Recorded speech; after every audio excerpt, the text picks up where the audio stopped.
And that shows a daily commitment, right? And you said to us that you would learn all of the kids' names, almost 500 kids. And just like, by the end of September, you knew all of those names. And so that created a sense of uh, genuine concern that we felt like, because the kids like, wow, the principal knows my name, right? And it's not because, I've done something, it's because I'm a good kid. And that's how our kids feel about you and about the school. So it was just truly, I was like, was this an oversight? Like, I felt that we could have a dialogue that could result in positive steps moving forward. Well, I appreciate that feedback. And Dr. Hill, I'm sure you appreciate hearing Kwame's perspective on it, because I really think that speaks to the work we've done as a district with capturing kids' hearts and how we believe that relationships are everything and intellectual peace follows, right?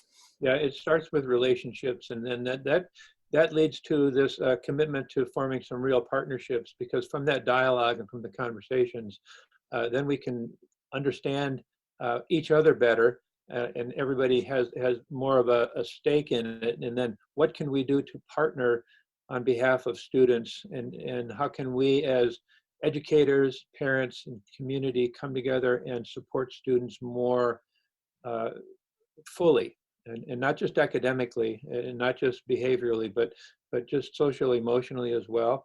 And that's a critically important element for having a deeper discussion around anti-racism, because through those partnerships, we will identify our biases. Everyone has biases. You come into a situation, it's impossible not to have a bias.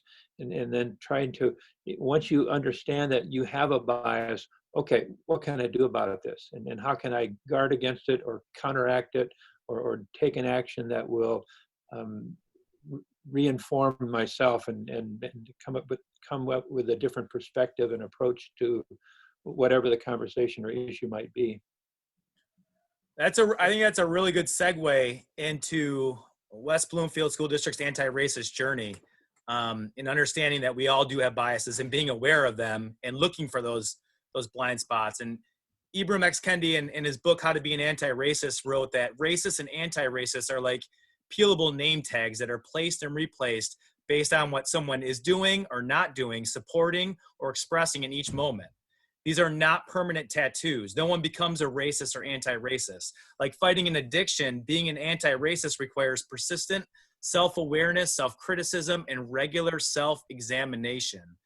And so what I was wondering, Doctor, if you could just speak really quickly on like what your take is on our journey and where we're at as a school district with being an anti-racist school district.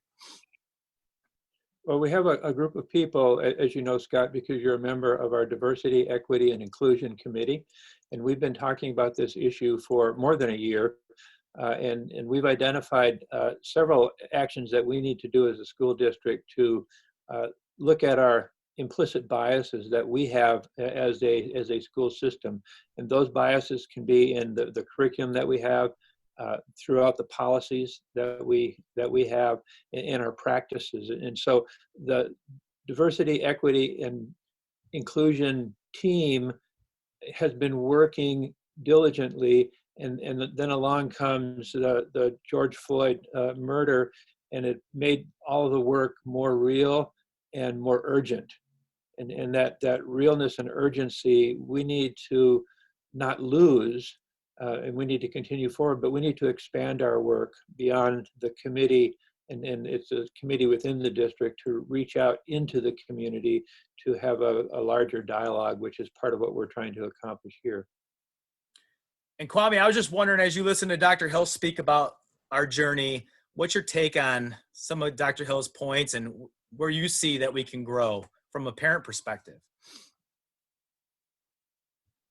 Oh, did we lose him? Yep. Oh no. You just keep recording, and then we can edit it. Yeah. He'll come back in. Well, I think it's going pretty well so far. Yeah, I think so. He's a